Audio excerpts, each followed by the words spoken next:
So nadagdagan na naman ang talo ng Golden State Warriors mga kaibigan matapos talunin ng dayong kupunan ng Atlanta Hawks kahapon sa mismong home court ng Dubs. At kasalukuyang hawak po nila ang 21-19 win-loss record. Turning the ball over and poor shooting ang dahilan sa kanilang pagkatalo. Na kahit parehong kuma na sina Steph at Jimmy ng mataas na numero ay natalo pa rin po sila.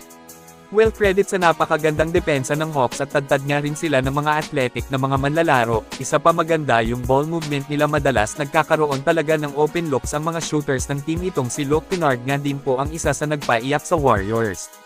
Ganun pa man ganyan nga rin naman talaga ang laro manalo-matalo lang kaya move on at mas mag-focus pa sa mga susunod pang mga laban.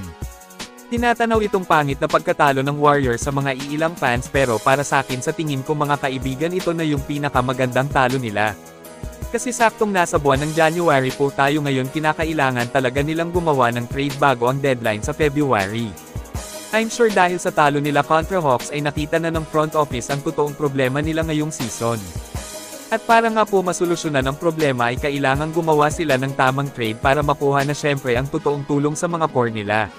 Sina Steph, Jimmy at Draymond yung edad nila ay palubog na pero nananatiling elite pa rin sila hanggang ngayon. Kaya naman kailangan na bigyan ng malaking tulong na pati si Stephen Curry ay binigyan na ng ideya ang Warriors front office. Kung saan pagkatapos ng game versus Atlanta mga kaibigan ay sinabi ng greatest shooter sa kanyang media interview ang patungkol sa isang malaking problema nila this season. Ani dito ng GOAT shooter na kumbaga ang pagiging inconsistent ng mga young player ng Dubs, binanggit niya si Brandon Podzinski at Moses Moody ang problema nila. Syempre kinakailangan talaga nilang makuha ang inaasahang tulong para manalo, yun nga lang papatay sis hindi yung performance nila kaya sobrang hirap. Base sa sinabi dito ni Curry ay tatayong malaking ideya ito at para hindi mabudol ang Warriors sa maling akala.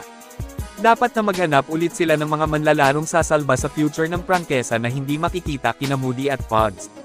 Para sa akin tamang-tama si Curry hindi man niya sinabi ng direkta sa punto pero alam natin ang pinapunto niya, inconsistent talaga si Moody at BP mas mabuting mag-move on sila at maghanap ng iba para nang sa gayon ay hindi sila maharap sa anumang problema sa paparating.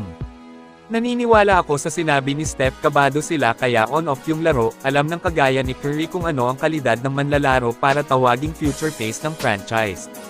Pero kayo mga kaibigan ano ang masasabi nyo kina Moses Moody at Brandon Podzinski? Mag-comment lang po.